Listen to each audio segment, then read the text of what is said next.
If it wasn't for good mentors, I wouldn't be in front of you today. I might instead have been in jail or possibly dead. Good mentors, you ask? Yes, good mentors. But I didn't always have good people in my corner. I had some bad mentors along the way, and they led me down the wrong path, to the point where I almost dropped out of school and resorted to gang activity and all sorts of other negative behavior.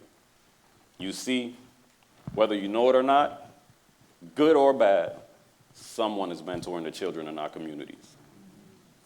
What are bad mentors? Bad mentors are the people in your child's life that have the most influence on them and steer them to do the things that go against what they were taught at home and at school. Did I mention they have a lot of influence on them? Bad mentors make the world go round for these kids. Children may look up to them, or even worse, that may be controlled without even knowing that they're being manipulated. Does this ring a bell? As for me, how do I know the difference? My first mentor was a good one. My grandfather, may he rest in peace. He raised me in Panama. He was a family man, an entrepreneur, and instilled the value of hard work in me. However, my family taught that there was more opportunity in America, so we left Panama when I was a kid, and I left him behind as well. I was being raised by the women in my family, but while they were out working to make ends meet, I spent a lot of time with the guys in my neighborhood. That's when I got introduced to what I call the bad mentors. Because of their influence, I went from a straight A student to not going to school at all. I went from a scholar to a gang member. Does that ring a bell to you? So, how does this relate to you? If you live in inner city, our children may be exposed to violence and drugs. As a result, our children take on those traits and become a true product of their environment. You see it all the time on the TV and in the media. You can't scroll through your phone or turn on your TV and not see things going on with our middle-aged school kids being involved in things such as shootings or getting caught with drugs, both to consume or to sell or distribute. Where do you think that comes from? I know firsthand growing up in inner city that it can be easier to get a gun than it is to get a book sometimes. The bad mentors appear to have all the things a kid could ever want. All the material things, the social status, and the freedom we all want. They do anything to get in their circle because why? That made them appear to be cool too. However, they don't tell you that being cool like them comes at a price and that you have to do things that go way beyond what you thought you needed to do to remain in their good graces. I remember being in middle school and high school being forced to fight rival gang members, and you know what? Eventually, it became the norm, and I did it on my own. What about our young ladies, the ones that stray away and end up in the hands of the bad guys?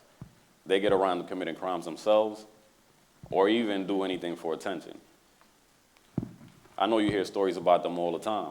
What if you stepped in and were able to impact them early on? And we can't forget about suburban America.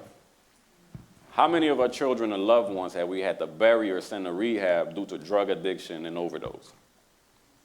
How many families have been destroyed due to drug addiction and adolescents' alcohol abuse? I'm not just talking about the troubled kids either. We're losing top scholars and athletes to problems that come with having bad mentors. So parents and guardians, no matter what type of kid you have in your home, they are all prone to being affected in some way. What about you that has no kids? Why should this be important to you? Well, the bad mentors, they shape and guide the kids in your community. As a result, that impacts your way of life. Don't you want to feel safe where you live, where you work, and where you go out for recreational appearances? We're all affected by this, whether we're parents or not, whether we live in a rural, suburban area, or in a city, we all have to tackle this issue. Luckily for me, I met a guy by the name of David Adair when I was out of high school. David happened to own an alarm company, and he was expanding and needed some help. He hired me, and he didn't know this at the time, but he'd go on to be a good mentor to me. I was still involved with my bad mentors at the time, but I spent way more time with David than I did with them, so the way I looked at life started to change. He never tried to tell me what to do. He simply took a chance on me and show me what it was like to be around good people that lived a good life. I also met a guy by the name of William Barnes. William happened to be the president of the Birmingham Urban League Young Professionals at the time. Everybody tried to tell me to join his organization, but I was always against it. But then I started doing some research, and I saw that all the pretty and single young professional women were involved. I signed up immediately. Shortly after joining, William asked me if I wanted to take on a leadership position within the organization. The word leader in my name had never been in the same sentence in a positive way prior to that. The only thing I wanted to be a leader in was my gang. So I said all that to say that good mentors make the world of difference once they're frequently and consistently involved in the lives of those who need the most training and advising. The problem is there aren't enough of them. Mentoring.org states that those who are at risk of falling off track and had a mentor are 130% more likely to hold leadership positions. Would you rather them hold a leadership position in something positive, or in my case, be a high-ranking gang member or a drug dealer? We all have to tackle this issue because we're all affected by it. We need more mentors in a positive way in our communities, in our schools, and in the media, because our children are being raised and advised by the bad mentors in mass quantities. So ask yourself, how involved are you in shaping the world around you through our future leaders? How can you be a good mentor? We all live busy lives, but if we don't have an influx of good mentors today, the things they continue to see on TV, their peer group, and those they look up to will continue to train and advise them down the wrong path.